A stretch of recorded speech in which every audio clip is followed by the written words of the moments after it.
Dobro jutro, Alkonski dnevnici. Venera je danas na 29 djevice, tamo gdje nam je bila solarna eklipsa 21.9. u poziciji sa Saturnom. Šta god završi, treba pustiti.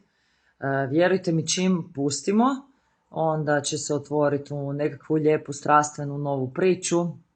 I ja znam, svima je nama teško pustiti, ali zapravo to možemo kad si priznamo da su naše potrebe veće od onoga što nam se može pružiti s druge strane i ne treba tu stvarno ništa raditi s tim. Samo prihvatiti da imamo potrebu koju imamo i emociju koju god da imamo. I stvarno to prihvaćanje donese osjećaj mira gdje se onda stvari nekako same raspletu, nema tu nekakve velike akcije s 29-kom da bi mi tu nešto trebali izvoditi, nego se samo nekak spustiti u sebe.